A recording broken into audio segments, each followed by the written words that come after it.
اور ان آیات کے حوالے سے صرف پہلی آیت کی ہم تفصیل دیکھیں گے، اگلی دو آیت کا صرف ترجمہ اور معنی سمجھیں گے آج انشاءاللہ۔ ٹھیک ہے جی، تیار ہے؟ یہ بڑا ضروری چیز ہے، ہمارے معاشرے میں اس پہ بہت غفلت پائی جاتی ہے، سکھانے والے بھی غافل ہیں، سیکھنے والے بھی غافل ہیں۔ سکھانے والے غافل اس وجہ سے ہیں کہ سیکھنے والوں کو دلچسپی نہیں ہے قرآن مجید سے۔ اگر صحیح معنوں میں ہم قرآن سمجھنے والے بن جائیں تو زندگیوں میں انقلاب لانے کے لیے یہ کافی ہے، لیکن آج کل ہمارے سامنے پریکٹس نہیں ہے۔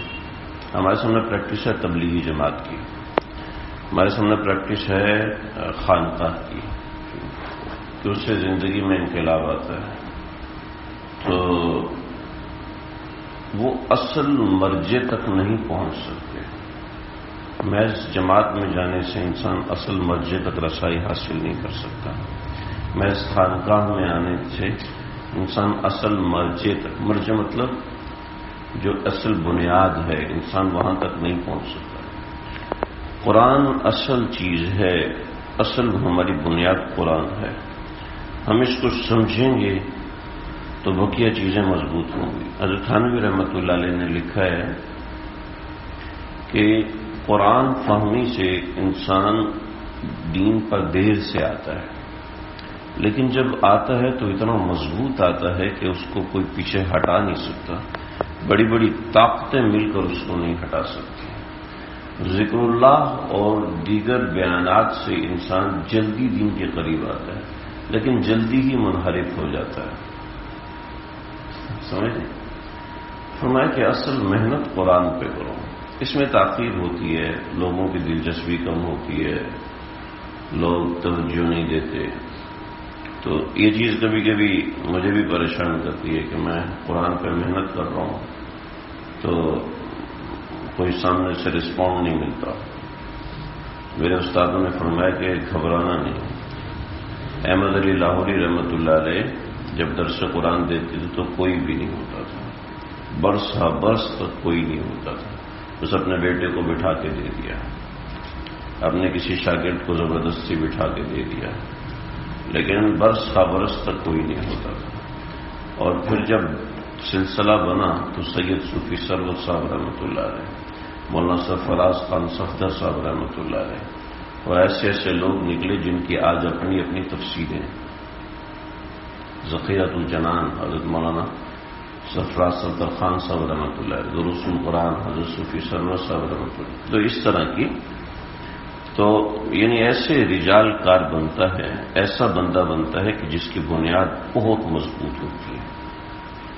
ایک ایک آیت کے اوپر، ایک ایک لفظ کے اوپر اللہ رب العزت کے کتنے بڑے اجر ہیں، تو کیوں ہیں کہ ایک لفظ کے اوپر کتنی بڑی بڑی نیکیاں ہیں۔ ایک مسئلہ سمجھ لو تو 1000 نفل سے بہتر، ابن ماجہ کی روایت، تو کیوں؟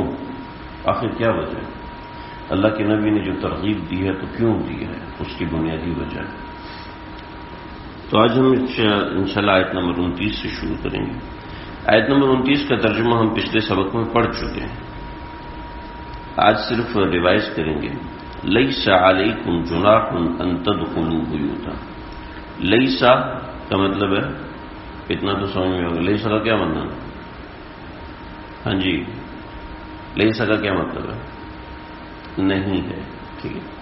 علیکم جناح، تمہارے اوپر کوئی گناہ نہیں ہے، ان تدخلوا بیوتا، کہ تم ایسے گھر میں داخل ہو، غیر مسکونہ، جس کے اندر رہائش نہیں ہے، فیہا متاع لکم، اس میں تمہارے فائدہ اٹھانے کا حق ہے۔ یہ ترجمہ بہت اہم ہے، ان سے تمہیں فائدہ اٹھانے کا حق ہے۔ واللہ یعلم ما تبدون وما تکتمون، اللہ جانتے ہیں جو تم چھپاتے ہو، اللہ جانتے ہیں جو تم ظاہر کرتے ہو۔ تبدون کا مطلب ظاہر کرتے ہو، تکتمون کا مطلب چھپاتے ہو۔ اس کے حوالے سے میں نے کہا تھا مجھے آیت سمجھ میں نہیں آئی، میں اگلی دفعہ ذکر کروں گا انشاءاللہ آج اس کے بارے میں تفصیل ذکر کروں گا.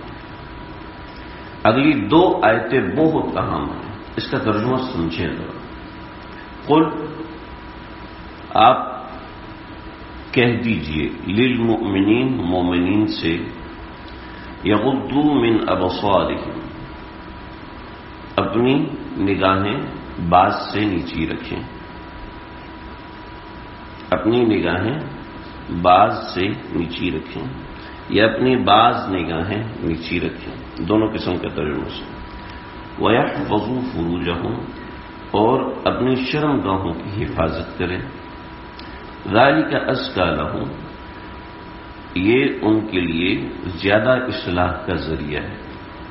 ان اللہ خبیر، بے شک اللہ خوب باخبر ہے، بما یصنعون، تمہارے اعمال سے. سمجھ گئے جی؟ اس کا ترجمہ تو واضح ہے، اس میں کوئی ایسی بات نہیں. آپ لوگ تو خانقاہ سے میں یہ آیت سنتے آئے ہیں، میں خانقاہ والی کوئی بات نہیں کروں گا، میں بنیادی حکم آپ کو بتاؤں گا. یغضوا من ابصارہم میں کیا بات ہے؟ قل، آپ مومنین سے کہیے، یہ مومنین کے لیے حکم ہے. جب یہ گھر میں داخل ہو رہے ہیں، یعنی اپنے گھر میں داخل ہو رہے ہیں یا کسی اور گھر میں داخل ہو رہے ہیں. آج کل گھروں کے نظام بہت اچھے ہو چکے ہیں کہ لوگوں کو بٹھانے کے لیے بیٹھک ہوتی ہے، لہذا اس کی کوئی ایسی خاص بات نہیں ہے.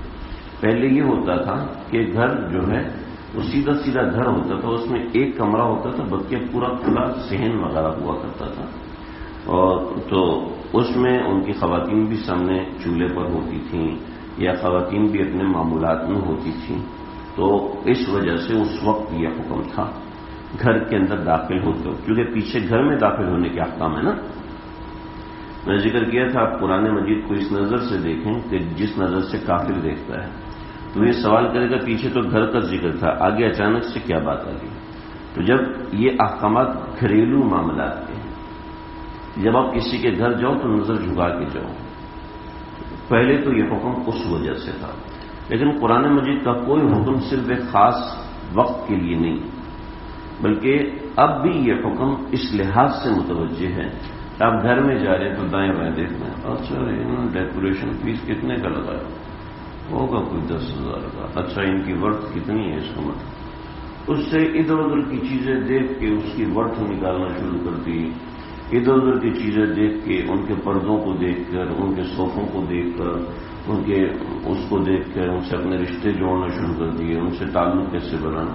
یغضوا من ابصارہم، ان چیزوں پہ توجہ نہ دو، اپنی نگاہ نیچے رکھو. گھر کے اعتبار سے، باہر کے اعتبار سے کہ آپ باہر اٹھیں، باہر جائیں تو اپنی نگاہ بچائیں، اس لیے کہ مرد اور عورت کا پہلا میسنجر نظر ہوتی ہے، پہلا پیغام بر، یعنی پہلا ایک دوسرے کو پیغام دینے والا یہ نظر ہوتی ہے.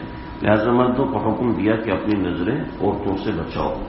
پھر اس حکم کو پھیلاتے جائیں تو یہ بہت بڑا حکم ہے.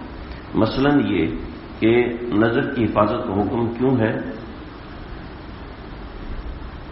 یحفظوا فروجہم، شرمگاہوں کی حفاظت کے لیے نظر کی حفاظت کا حکم ہے.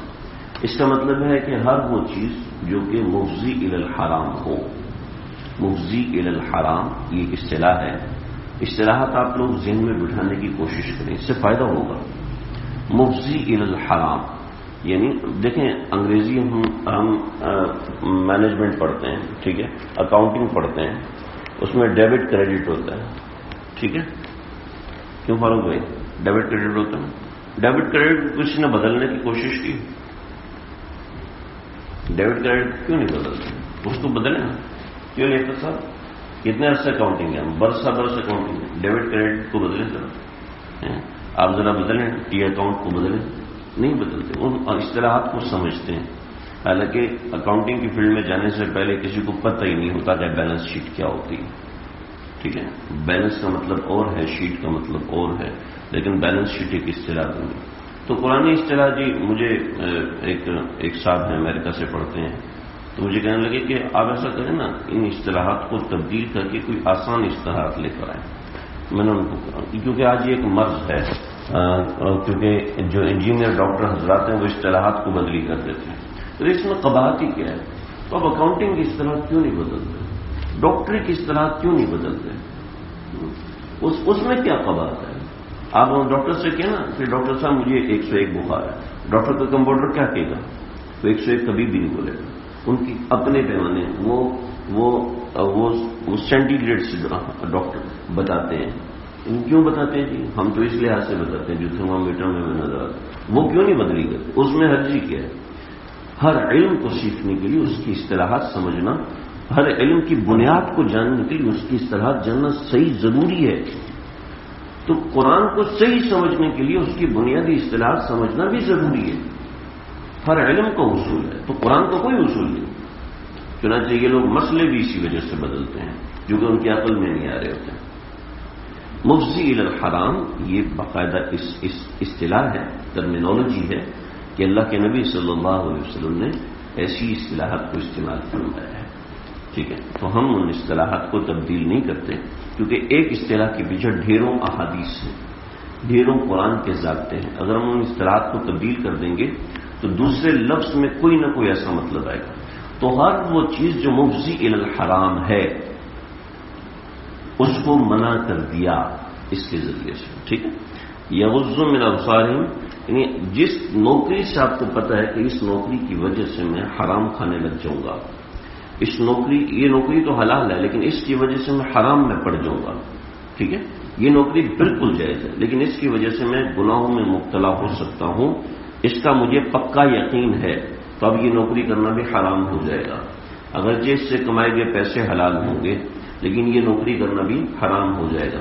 مثلا ایک آدمی ہے، اس کو دبئی میں نوکری مل رہی لیکن ہے وہ شہوت پرست، اس کو پکا پتہ ہے کہ میں وہاں جا کے گناہ میں مبتلا ہو جاؤں گا، تو اس کا وہاں جا کے نوکری کرنا حرام ہے۔ سمجھ رہے میری بات؟ تو ایسی صدن یغض من ابصارہم ویحفظوا فروجہم، یہ صرف ایک مسئلہ بتایا اور اس مسئلے کے اندر مفضی الی الحرام کا مسئلہ آیا۔ مفضی الی الحرام کا معنی یہ ہے کہ ہر وہ چیز جو مفضی الی الحرام ہے اس سے بچنا ضروری ہے، اس سے بچنا لازم ہے۔ تو یغض من ابصارہم ویحفظوا فروجہم، دیکھیں آپ کے سامنے ایک اصطلاح آ گئی، ایک مسئلہ آ گیا۔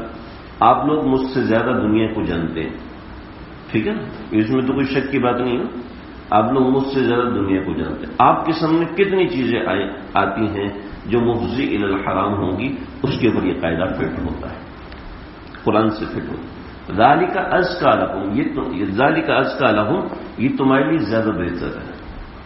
ابھی آج سمجھ میں آئی جی؟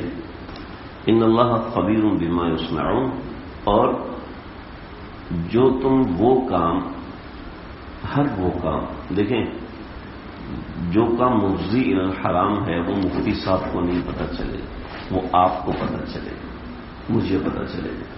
ٹھیک ہے، مجھے پتہ ہے کہ یہ کرنے سے نا میں غلط میں مبتلا ہو جاؤں گا، مفتی صاحب کو نہیں پتا۔ مجھے کہتے ہیں دیکھو اگر بچ سکتے تو کرو، جائز، نہیں بچ سکتے تو گناہ ہے۔ مفتی صاحب تو یہ کہے گا۔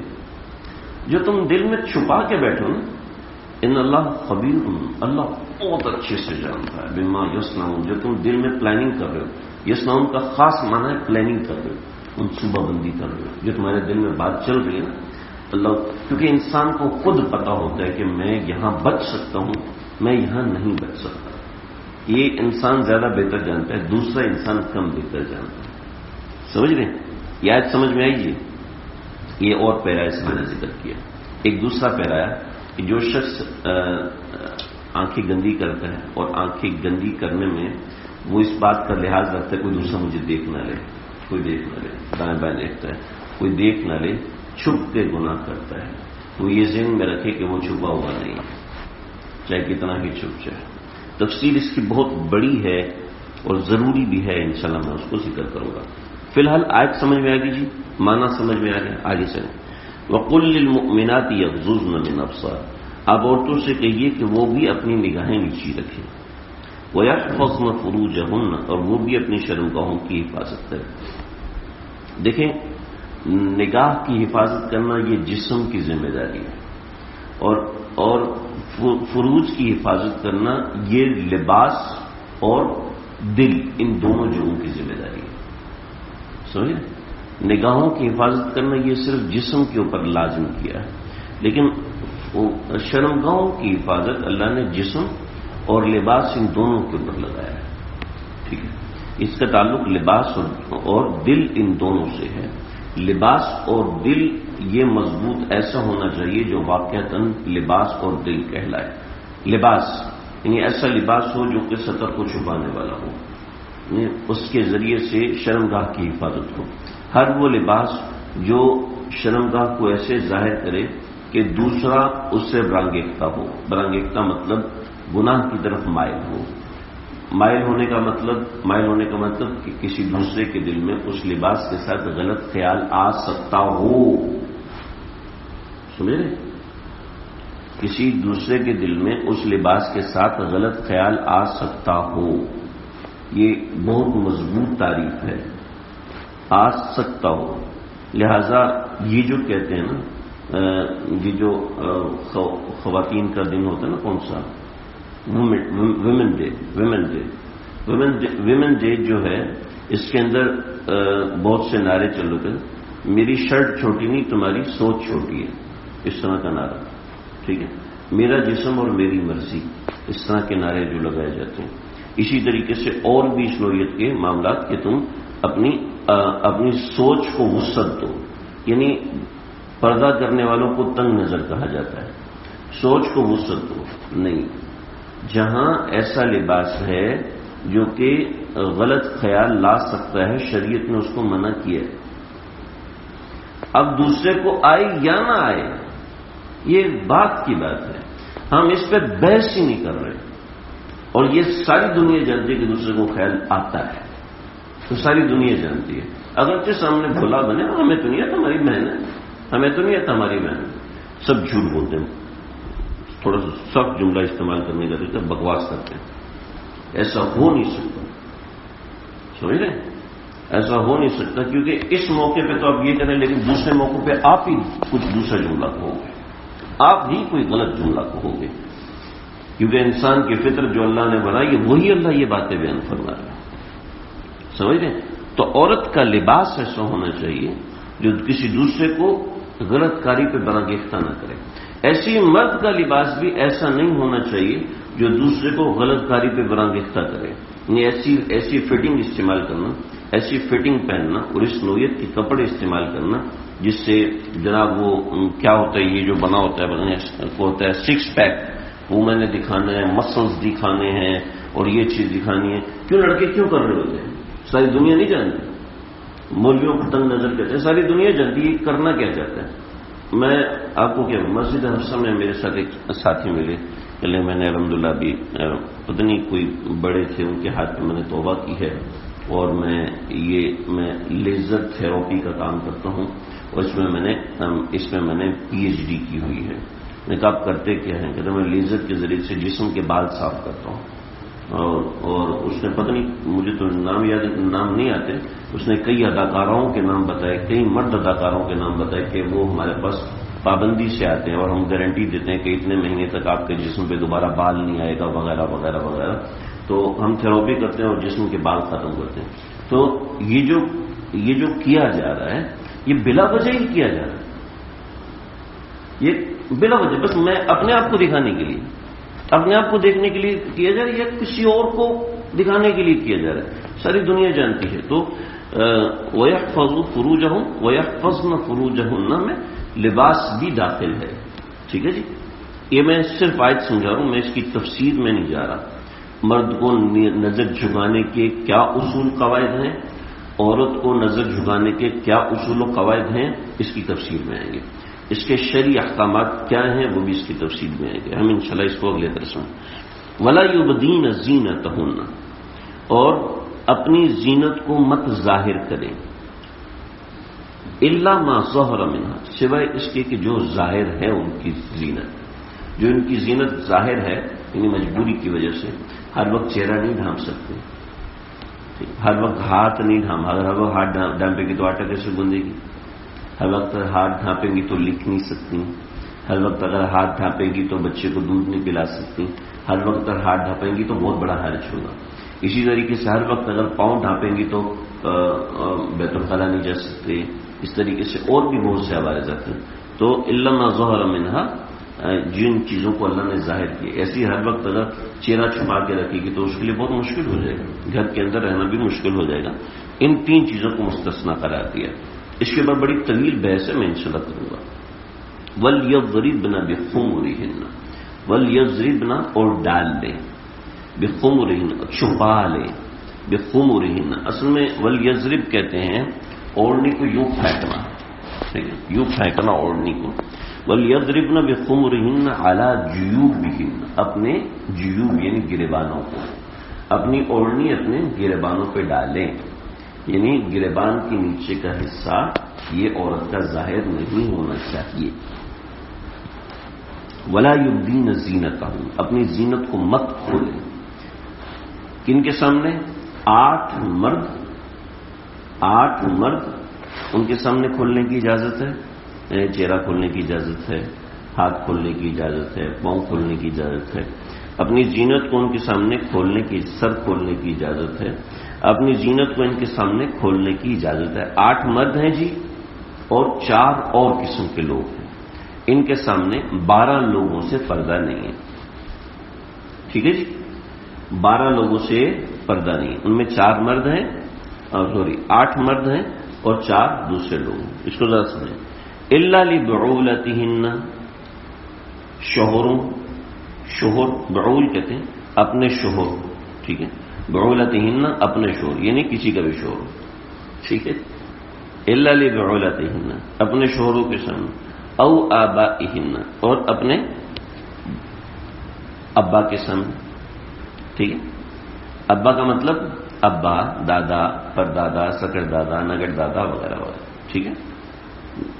ایسی نانا، پرنانا، سکر نانا یہ سب شامل، ٹھیک. ایک بندہ بعولتہن شوہر، دوسرا بندہ والد، ٹھیک ہے جی. او اباء بعولتہن اور شوہر کے والد. بعول کہتے ہیں شوہر کو، ٹھیک ہے. بعول شوہر کو کہتے ہیں عربی کے اندر، یعنی ایسا مرد جس کی عورت سے نسبت طے ہو چکی ہو، شادی ہو چکی ہو، اس کو بعول کہتے ہیں. اس کے لیے شوہر کے لیے زوج کے بجائے بعول کا لفظ استعمال ہوتا ہے. او آباء بعولتہن اپنے شوہر کے والدین یعنی سسر، ٹھیک ہے، سسر کے والد، پھر ان کے والد، پھر ان کے والد، اس طریقے سے، ٹھیک ہے. شوہر کے دادا، نانا، اس طریقے سے شوہر کے نانا، پڑنانا وغیرہ وغیرہ، وہ سب اس میں داخل ہے. او آباء بعولتہن سمجھ میں آگے جی. 3 مرد ہو گئے، اوپر نمبر لگا لیتا ہوں زیادہ اچھا سمجھ میں.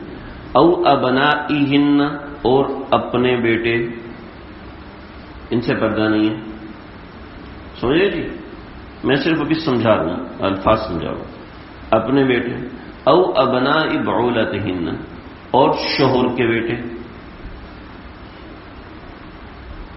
علی اختر صاحب پریشان ہو کے دیکھتے ہیں شوہر کے بیٹے سے کیا مطلب.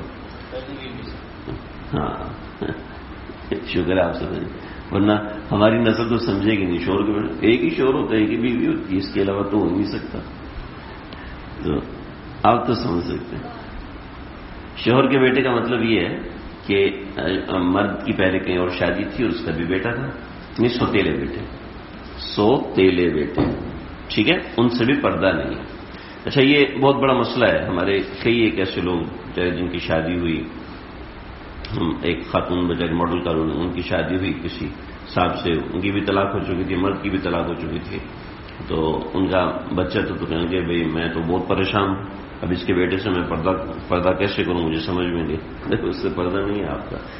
تو یہ کیسی بات ہوئی؟ 3 جگہوں سے پوچھا کریں، اتنی بڑی زندگی گزر گئی، ہمیں آج مسئلہ پتہ چلا ہے. تو یہ قرآن میں صاف لکھا ہوا ہے. او ابنائی شوہر کے بیٹے یعنی سوتیلے بیٹے سے پردہ نہیں ہوتا، ٹھیک ہے. ایسی سوتیلی بیٹی سے بھی پردہ نہیں ہوتا. سمجھ رہے ہیں نا؟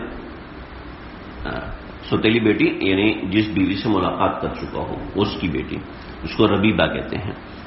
یعنی ایک عورت پہلے سے شادی شدہ تھی، اس کی بیٹی تھی اور اس نے وہاں سے طلاق ہوئی، شوہر کا انتقال ہوا، اب اس سے شادی ہوئی تو یہ جو لڑکی ہے اس کے لیے محرم ہو گئی. او اخوانہن اور اپنے بھائی. اخوانہن کا مطلب اپنے بھائی یعنی سگے بھائی، چچا زاد بھائی، مامو زاد بھائی نہیں، ٹھیک ہے. او بنی اخوانہن، اور اپنے بھتیجے، بھائیوں کے بیٹے، ٹھیک ہے، بھائیوں کے بیٹے، اس میں سگے بیٹے بھی آگے، سوتیلے بیٹے بھی آگے، یہ بڑے بھاری مسئلے ہیں، ٹھیک ہے، بہت لوگ پھنس جاتے ہیں۔ او بنی اخواتہن، یا اپنی بہنوں کے بیٹے۔ اچھا، اخوان بھائی کو کہتے ہیں جی، اخوات بہن کو کہتے ہیں، تو بنی کا مطلب ہے بیٹا، اخواتہن کا مطلب بہنیں، تو بہن کا بیٹا مطلب بھانجا، ٹھیک ہے، سگا بھانجا یا سوتیلا بھانجا۔ او نسائہن، 8 بندے ہو گئے، 8 بندے پورے ہو گئے۔ او نسائہن، اگلے 4 لوگ یعنی 9واں۔ او نسائہن، یا ان کی عورتیں یعنی مسلمان عورتیں، 8 مرد پورے ہو گئے، آگے 9واں مسلمان عورتیں۔ کیا مطلب ہے جی مسلمان عورتیں؟ عورت طور سے پردہ ہوتا ہی نہیں، تو یہاں پہ کیا مطلب؟ کافر عورتوں سے پردہ ہوتا ہے۔ یہ تو بہت ذہین آدمی ہے بھائی، کافر عورتوں سے پردہ ہوتا ہے۔ عیسائی معاشی اگر کام کرنے آتی ہے تو مسلمان عورت کو چاہیے کہ ان سے پردہ کرے۔ سمجھے؟ مزے کی بات بتاؤں، یہ فتویٰ یہ ہے، تقویٰ یہ ہے کہ وہ عورتیں جو کہ فاسقہ اور فاجرہ ہیں، جو فاسقہ اور فاجرہ ہیں، سرعام کام کرتی ہیں، ان سے بھی پردہ کیا جائے۔ حضرت مولانا تاج الدین صاحب دامت برکاتہم ایک تبلیغی سفر میں تھے، تو ان کی اہلیہ محترمہ ایئرپورٹ پہ آئیں، تو ایئرپورٹ پر کچھ ایئر ہوسٹس نے ان سے کہا کہ آپ مولانا تاج الدین صاحب کہہ رہی ہیں، تو ان کو لے گئی، تو کہا ہم نے آپ کو دیکھنا۔ ان کا نہیں، میں آپ کو اپنا چہرہ نہیں دکھا سکتا۔ کیوں؟ جب آپ ایئر ہوسٹس ہیں، آپ پوری دنیا گھومتی ہیں، اب تو مردوں کے حکم میں، آپ عورتوں کے حکم میں نہیں ہیں۔ ہم عورتوں کے لیے، آپ عورتوں کے حکم میں نہیں، کیونکہ آپ کا شمار فاسقات میں سے ہوتا ہے۔ ان کو تو نہیں کہا، آپ کا شمار فاسق عورتوں میں سے ہوتا ہے، اور اسلام کا حسن یہ کہ فاسق عورتوں سے بھی احتیاط کی جائے۔ ان سے پردہ نہیں ہوتا، لیکن ان سے احتیاط کی جائے۔ تو یہ جو فاسق عورتیں ہیں ان سے بھی بہتر ہے کہ پردہ کرے۔ لیکن آج کا زمانہ ایسا ہے کہ جو فتنوں کا زمانہ ہے، تو اس میں اگر یہ احتیاط نہ بھی کی جائے تو کوئی مسئلہ نہیں، اس لیے کہ ہمارے دیندار طبقے کی طرف جو ایسی عورتیں متوجہ ہوتی ہیں، پھر اگر ان سے ہم اس نوعیت کا معاملہ کریں گے تو وہ یہ سمجھیں گی کہ یہ ہم سے نفرت کر رہے ہیں۔ اب وہ مسئلہ سمجھیں تو ایک الگ بات ہے، ورنہ کافرہ عورتوں سے پردہ کرنا چاہیے، ٹھیک ہے جی۔ البتہ اس میں کچھ رخصتیں اور رعایتیں وہ میں انشاءاللہ ذکر کروں گا۔ او ما ملکت ایمانہن، یا لونڈیاں، او ما ملکت ایمانہن، یا غلام، یعنی غلاموں سے پردہ نہیں ہوا کرتا تھا، ایسی لونڈیوں سے بھی پردہ نہیں ہوا کرتا تھا۔ بے اوپر کے 8 بندے سمجھ میں آگے، یہ 9ویں عورتیں، 10ویں غلام، ٹھیک ہے۔ 11ویں او التابعین غیر اولی الاربا، او التابعین، تابعی کہتے ہیں طفیلی کا معنی یہاں پر بے وقوف، پاگل، مغفل قسم کے لوگ، سمجھ رہے؟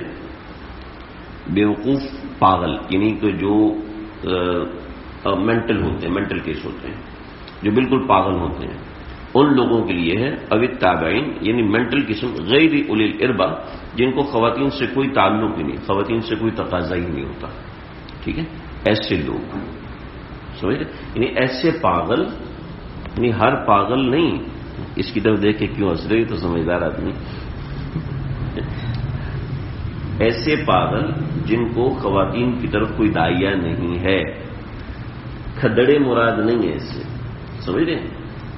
اس لیے کہ جو خسرے اور خنثی مشکل جو ہوتے ہیں ان سے بھی خواتین کو پردہ کرنا واجب ہے، اس لیے کہ وہ خواتین کی حرکات کو ایک دوسری نظر سے دیکھتے ہیں۔ ایسے پاگل جو خواتین اور مردوں کی حرکات کو ایک ہی نظر سے دیکھتے ہیں۔ صحابیات امہات المومنین رضی اللہ تعالیٰ عنہ، ان کے پاس ایک کھدڑا آیا کرتا تھا، خنثی مشکل یہ آیا کرتا تھا، تو ان کو یہ سمجھتی ہیں ابھی تابعین غیر اولی الاربا، تو آپ صلی اللہ علیہ وسلم نے بھی جانے دیا۔ تو ایک دن وہ کھڑا ہوا تھا، ایک عورت آئی تو کہتے ہیں تقبل باربعین تدبر بثمان، تو یہ ایک فوج جملہ اس نے بولا، میں اس کا ترجمہ نہیں کروں گا. تو ایک فوج جملہ بولا تو آپ صلی اللہ علیہ وسلم نے اپنی ازواج مطہرات سے کہہ دیا نہیں. کون سا مشکل، ہم یہ سمجھتے تھے کہ یہ نامرد ہونے کی وجہ سے ان کو خواہش نہیں ہے، یہ عورتوں کو اس نظر سے نہیں دیکھتے، لیکن یہ عورتوں کو اس نظر سے دیکھتے ہیں. چنانچہ ایسا پاگل، ایسا مینٹل جس کے لیے مرد و عورت برابر ہے، اس سے عورت کو پردہ کرنا واجب نہیں ہے. اور آج کل جو ایسے جو نیم پاگل قسم کے لوگ ہوتے ہیں ان سے عورت کو پردہ کرنا واجب ہے. ٹھیک ہے، ہمارے سامنے بہت سے واقعات ہیں.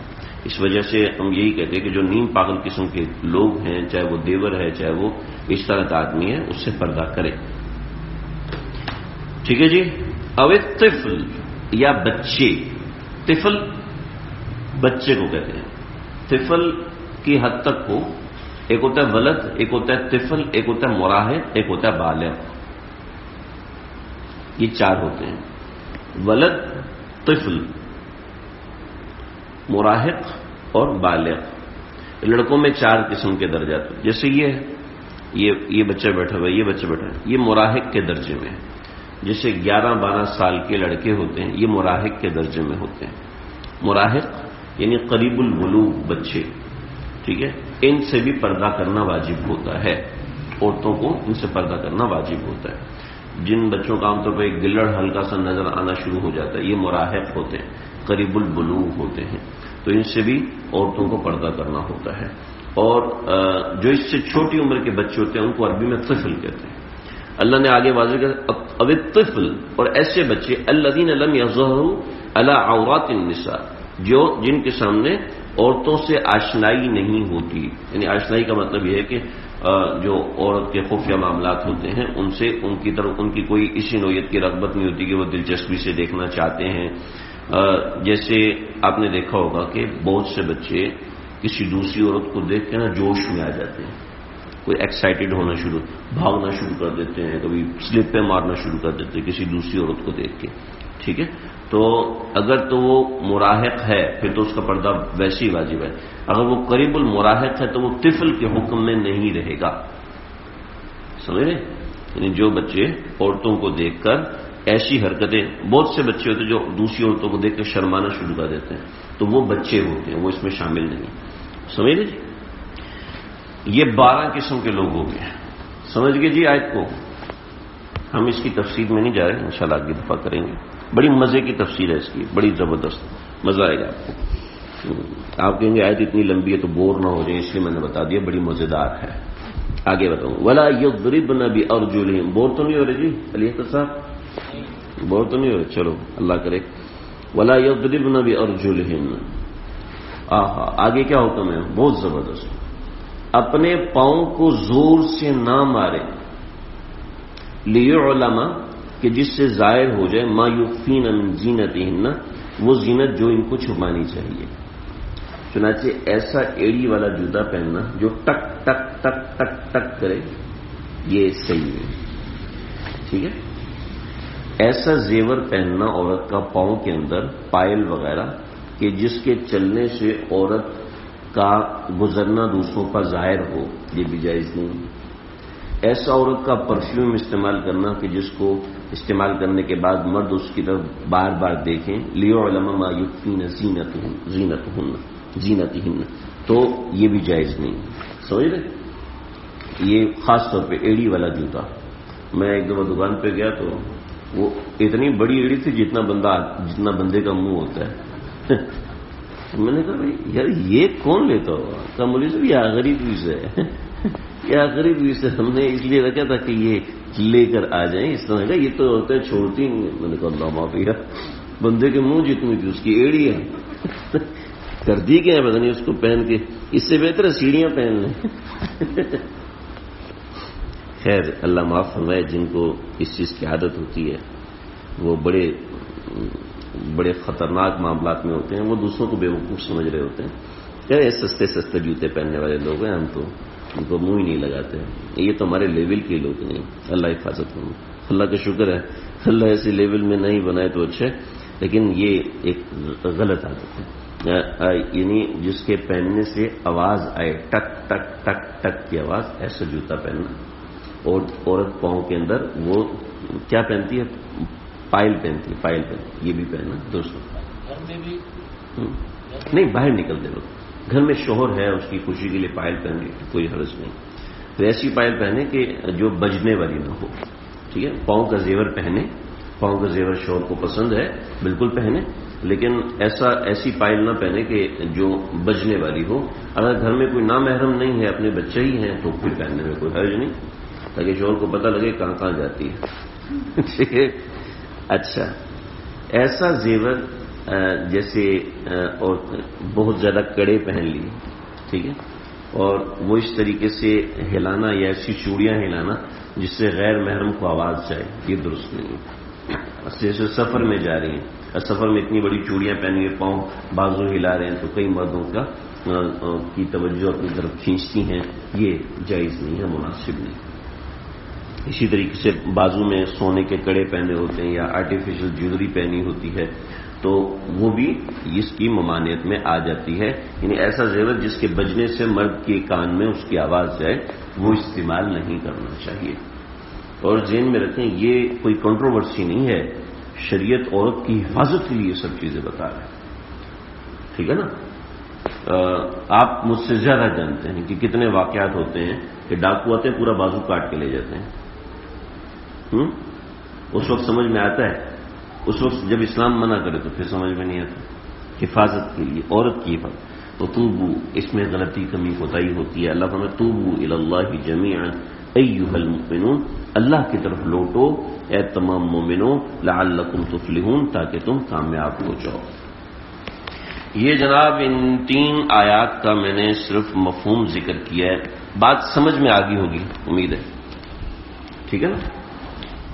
مردوں کے لیے الگ حکم، عورتوں کے لیے. لیس علیکم جناح ان تدخلوا بیوتا غیر مسکونۃ فیہا متاع لکم، ایسے گھر میں مت داخل ہو جس گھر میں تمہارے لیے سامان نہیں، ایسے گھر میں داخل ہونا تمہارے لیے جائز ہے جس گھر میں تمہارے لیے سامان رکھا ہوا ہے. میں نے پچھلی دفعہ ذکر کیا تھا کہ یہ مجھے سمجھ میں نہیں آیا. اللہ نے زبردست حکم دیے کہ کسی بھی گھر میں بغیر اجازت کے داخل ہونا جائز نہیں ہے. ٹھیک ہے. اب ہر گھر اس میں داخل ہو گیا. ٹھیک. لیکن لیس علیکم جناح کے اندر مسئلہ یہ ہے، سیدنا ابوبکر صدیق رضی اللہ تعالیٰ عنہ نے نبی اکرم صلی اللہ علیہ وسلم سے ایک دفعہ عرض کیا، میں بھول گیا.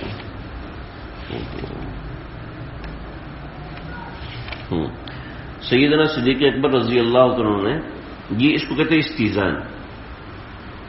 آپ نے فرمایا کہ یا رسول اللہ کے قریش کے بہت سے لوگ تجارت کی غرض سے ہم منڈیوں میں جاتے ہیں، وہاں اگر ہر دکان میں جانے سے پہلے اجازت لی جائے تو بڑا مسئلہ ہو جائے گا. ہم دکان میں جا رہے ہیں، سامنے فریج کی دکان، ہم ٹک ٹک ٹک، بھائی میں آ جاؤں. سیو سپر اسٹور جا رہے ہیں، سیور جا رہے ہیں، ٹک ٹک، مالک کا میں اندر آ جاؤں. ٹھیک ہے. میمن ہاسپٹل گئے، اللہ حفاظت فرمائے، آغا خان گئے، گیٹ پہ کھڑے ہو گئے، چوکیدار سر جی مجھے آنے کی اجازت ہے؟ تو گئے ہو بھائی جا اندر، میرا سر نہیں کھا. چلے آپ نے تو پوچھ لیا، آپ کے پیچھے 10 مولوی آ رہے ہیں، سارے بارے السلام علیکم، ہمیں اجازت ہے؟ سمجھ رہے. تو ایسا مقام، ایسا گھر جس میں مفاد عامہ ہوتا ہے، جیسے سرکاری دفاتر ہوتے ہیں، ہسپتال ہیں، مسجدیں ہیں، خانقاہیں ہیں، ایسی جگہوں پر جانے کے لیے اجازت کی ضرورت نہیں ہوتی. ٹھیک ہے جی. یہ ساری اس کی تفصیل ہے، لیکن اس کے اندر بڑے ضروری اور مزیدار قسم کے مسائل ہیں، وہ میں آپ کو سنا دیتا ہوں، پھر ہم ختم کرتے ہیں. حضرت مفتی اعظم پاکستان مفتی شفیع صاحب نے مسائل لکھے. اچھا، ایک اور مسئلہ سمجھ لیں. مسجد کے اندر امام صاحب کا کمرہ ہے، مسجد کے اندر مؤذن کا کمرہ ہے، مدرسے کے اندر محتمم صاحب کا دفتر ہے، ناظم صاحب کا دفتر ہے، اسکول کے اندر الاؤڈ ہے، لیکن اسکول کے اندر پرنسپل کا آفس ہے، ایسی اسٹاف روم ہے، اسی طریقے سے باورچی کا کمرہ ہے، وغیرہ وغیرہ. تو وہاں پر جانے کے لیے اجازت لینا ضروری ہے. ٹھیک ہے جی. وہاں پر آپ بغیر اجازت کے نہیں داخل ہو سکتے. جو چیزیں اسپیسیفائڈ ہوتی ہیں، تو اس کا مطلب یہ ہوا کہ ہر وہ چیز جو اسپیسیفائڈ ہوتی ہے، یعنی خاص ہوتی ہے، وہاں پر جانے کے لیے اجازت ضروری ہے، اور جو چیز اسپیسیفائڈ نہیں ہوتی وہاں جانے کے لیے اجازت کی ضرورت نہیں ہوتی۔ بڑے اچھے مسئلے لکھیں۔ کسی شخص کو ایسے وقت ٹیلی فون پر مخاطب کرنا جو عادتاً اس کے سونے یا دوسری ضروریات یا نماز میں مشغول ہونے کا وقت ہے تو بلا ضرورت شدیدہ جائز نہیں ہے، ٹھیک ہے، کیونکہ اس میں وہی اظہار لسانی ہے جو کسی گھر میں بغیر اجازت کے داخل ہونے کے اس کی آزادی میں خلل پڑنے کا کوئی اندیشہ ہو۔ اب بطور مثال آپ کو اچانک کام پڑا رات 11 بجے، تو آپ کو چاہیے کہ آپ اس کو ایک میسج کر دیں، اگر رسپانس نہ دے تو ایک مس کال دے دیں، مگر نہ ایسے ہر بندے کو جس سے آپ کا کام نہیں پڑتا آپ اس کو ایسے وقت میں فون کریں جس سے جو اس کی عام طور پہ مصروفیت کا وقت ہے یا آپ کو نہیں پتا کس مصروفیت کا وقت ہے، تو ایسے فون مناسب نہیں۔ مجھے اس کے حوالے سے بڑی پریشانی ہوتی ہے، میں نے باقاعدہ پیغام بنا کہ جس کا بھی کوئی فون کسی ان نون وقت پہ آتا ہے، میں نے وقت رکھا ہوا ہے 2 سے 3 بجے پہ مجھ سے بات کر سکتے ہیں۔ کسی کا بھی فون آتا ہے میں اس کو ایک میسج ڈال دیتا ہوں، اور کسی جاننے والے جیسے اب یہ دوسرے لوگوں کے لیے تو جیسے جاننے والے کسی دوست کا فون آ گیا تو اس کے لیے ظاہر بات ہے میں نے کوئی وقت نہیں رکھا ہوا۔ میرے اپنے جاننے والے ہیں، علی اختر صاحب نے فون کر لیا تو میں ان کو کبھی بھی 2 سے 3 بجے کا وقت نہیں دوں گا کہ جب بھی چاہیں فون کر لیں، جو جاننے والے تعلق والے ہیں، لیکن جو عام لوگ تعلق والے جو پابندی سے رابطہ کرتے ہیں تو ان کے لیے میں نے بھی ایک وقت رکھا کہ آپ اس وقت میں مجھ سے رابطہ کر لیا کریں۔ میں اپنے بڑوں کو دیکھ کے جیسے میرے بڑے نے رکھا ہوا تو اس لحاظ سے میں کوئی بڑا آدمی تو نہیں ہوں، لیکن بندے کو یکسوئی ہوتی ہے کہ اس وقت میں نے فون سننے ہیں، اور سامنے والے کو بھی تسلی ہوتی ہے کہ بھائی اس وقت میں مجھ سے بات ہوگی، سمجھ نا۔ اچھا ایک بڑی وہ بات میں نے صرف 3 منٹ بات کرنی ہے آپ سے، اور بات کرتے 30 منٹ، سمجھے؟ یعنی آپ نے جس چیز کی اجازت لی ہے، آپ نے اجازت لی ہے میں نے پانی پینا ہے، آپ اس پانی کو نکالنے تک بھی بیٹھے ہیں تو یہ تو مناسب نہیں ہے نا۔ ماشاء اللہ بہت بازوق آدمی ہے، سمجھے؟ جس شخص سے ٹیلی فون پر بات چیت اکثر کرنا ہو تو مناسب یہ ہے کہ اس سے دریافت کر لیا جائے کہ آپ کو ٹیلی فون پر بات کرنے میں کس وقت سہولت ہوتی ہے، پھر اس وقت کی پابندی کریں، سمجھ رہے ہیں؟ مولوی جی کہنے لگے کہ رات 3 بجے فون آئے ایک آدمی کی، 89 کال ہے، کون سنا؟ السلام علیکم، یہ خواب میں نا میں نے فرعون کو دیکھا ہے۔ آپ نے اس لیے دیکھا تھا کہ آپ نے فرعون بننا اور کیا۔ ٹیلی فون پر اگر کوئی طویل بات کرنا ہے تو پہلے مخاطب سے دریافت کر لے کہ آپ کو ذرا فرصت ہو تو میں بات عرض کروں، کیونکہ اکثر ایسا ہوتا ہے کہ ٹیلی فون کی گھنٹی آنے پر آدمی طبیعی طور پر مجبور ہوتا ہے فوراً معلوم کرے کہ کون کیا کہنا چاہتا ہے، اس ضرورت سے وہ کسی بھی حال میں اپنے ضروری کام میں ہو چھوڑ کر فون اٹھاتا ہے، اور کوئی بے رحم آدمی اس وقت لمبی بات کرنے لگے تو سخت تکلیف ہوتی ہے، سمجھ؟ یعنی یہ بھی ایک استئذان کے آداب میں سے، اجازت کے آداب میں سے۔ بعض لوگ ٹیلی فون کی گھنٹی بجتی رہتی ہے اور کوئی پرواہ نہیں کرتے، نہ پوچھتے ہیں کہ کون ہے کیا کہنا چاہتا ہے، اسلامی اخلاق کے خلاف اور بات کرنے والے کی حق تلفی ہے۔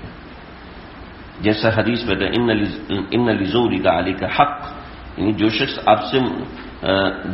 آپ سے ملاقات کرنے کو آیا ہے اس کا تمہارے پر حق ہے، لہذا اس سے ملاقات کرو، بلا ضرورت ملاقات سے انکار نہ کرو۔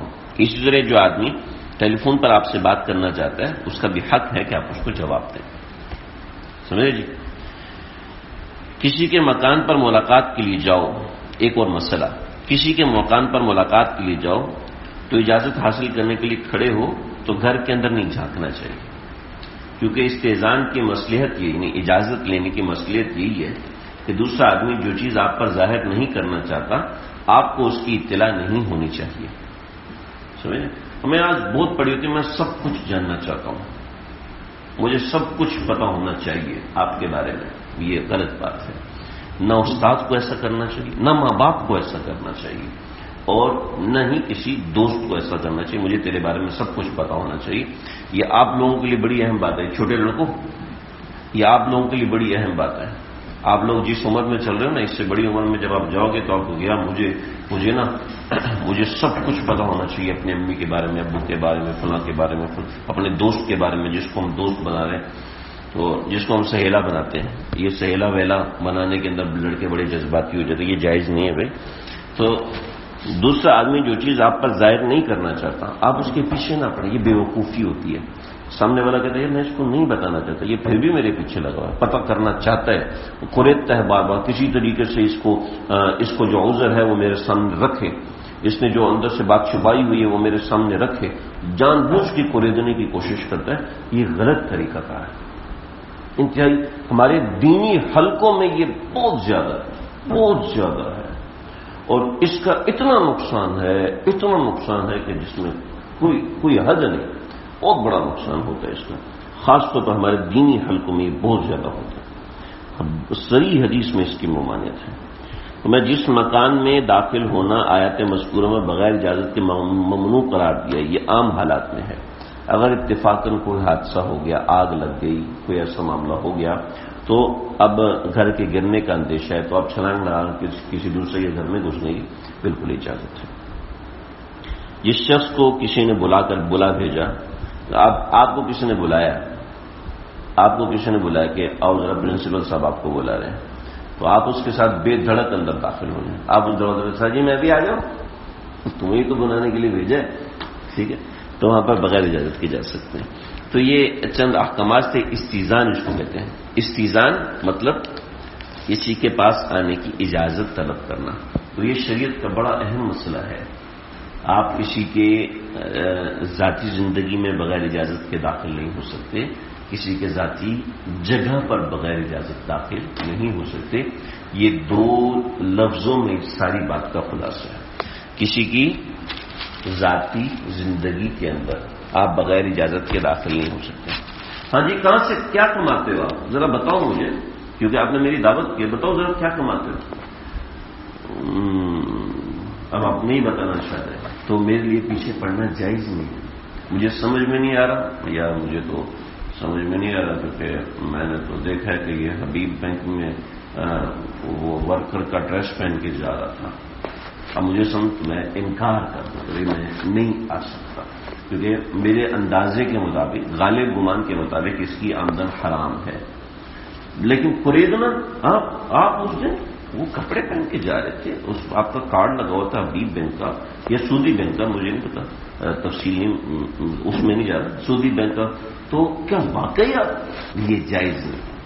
یہ ہے تو نام دین کا، لیکن اصل میں یہ ناجائز چیز ہے. ایک صاحب ماشاءاللہ بہت اچھا کمانے والے، بڑے کمانے والے آدمی، تو مجھے کسی بہت دیندار آدمی نے کہا بھی اس سے پوچھو تمہارا اس سے ملنا جو نہیں، اسے حلال کماتا ہے حرام کماتا ہے. مجھے بڑی شدت سے تکلیف ہوئی، لیکن میرے اوپر اتنا پریشر ڈالا گیا کہ پوچھو. میں نے مجبور ہو کے پوچھا. اس بندے کی تکلیف مجھے آج تک تنگ کرتی ہے. مجھے نہیں پوچھنا چاہیے تھا، میں نے غلط کیا. میں صاف مانا کر دیتا کہ آپ میرے بڑے ہیں، آپ اکابرین میں سے ہیں، آپ جیسے بھی ہیں، لیکن میں نہیں پوچھوں گا. آپ کو ہے تو آپ پوچھ لیجیے، میں نہیں پوچھوں گا. مجھے نہیں پوچھنا چاہیے تھا. میں نے بتایا کہ ہمارے دینی حلقوں میں، مدرسوں والوں میں، ہمارے جماعت والوں میں، خانقاہ والوں میں یہ مرض بہت زیادہ ہے کہ بہت زیادہ قریدتے ہیں تاکہ کسی دوسرے کا عیب ہمارے سامنے آئے، تاکہ ہم اس پہ بات کر سکیں، ہم اس کو سمجھا سکیں. دوسرے کو سمجھانے کی غرض سے اس کی غلطیاں اپنے سامنے لانے کی کوشش کرتے ہیں. استیزان کا خلاصہ ہے کسی کی ذاتی زندگی میں آپ دخل نہ دیں. خاص طور پہ ہم سے کوئی مسئلہ پوچھتا ہے تو ہم اس کو قریدتے ہیں، ہاں ذرا یہ بتاؤ. جہاں تنقید کرنے کی ضرورت ہے، تنقید کا مطلب ہے ضروری سوال پوچھنے کی ضرورت ہے، وہ پوچھے. اس کے علاوہ مزید اس کو قریدنے کی ضرورت، تنقید کرنا صحیح ہے. اور تنقید کا مطلب ہے ضرورت کا سوال پوچھے. اور جہاں ضرورت ختم ہو جاتی ہے بس. اور ضرورت کیا ہوتی ہے یہ ہر بندہ نہیں سمجھ سکتا. بڑے بتاتے ہیں، جو فقہائے کرام جو قرآن و حدیث میں دسترس رکھتے ہیں وہ بتا سکتے ہیں کہ ضرورت کہاں ہوتی ہے، ورنہ ہر آدمی کو ضرورت کا بھی نہیں پتا ہوتا. تو یہ بڑی اہم بات ہے، کسی دوسرے کا عیب ہمارے سامنے نہ کھلے.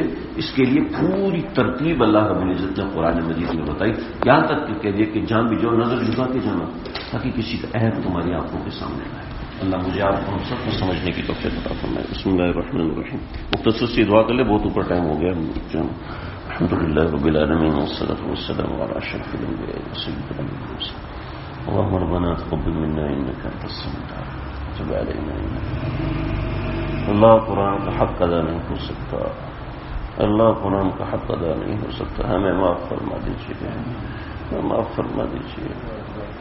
اس کے جو تقاضے ہیں کہ اس کو مانا جائے، اس کو سمجھا جائے، کم از کم اس کو سمجھا جائے، عمل کرنے کی کوشش کی جائے.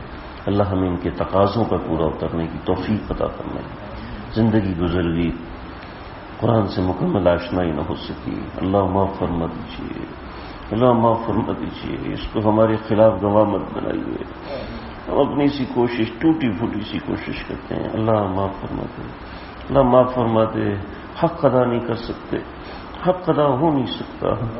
اللہ کمیاں ہیں، کوتاہیاں ہیں. تیرے قرآن کی خدمت میں کمیاں ہیں، کوتاہیاں. تیرے قرآن کو پڑھنے میں کمیاں، کوتاہیاں. اللہ معاف فرما دیجیے، اللہ جی معاف فرما دیجیے. اللهم ربنا تقبل منا انك انت السميع العليم وتب علينا انك انت التواب الرحيم. وصلى الله تعالى على خير خلقه محمد وعلى اله وصحبه.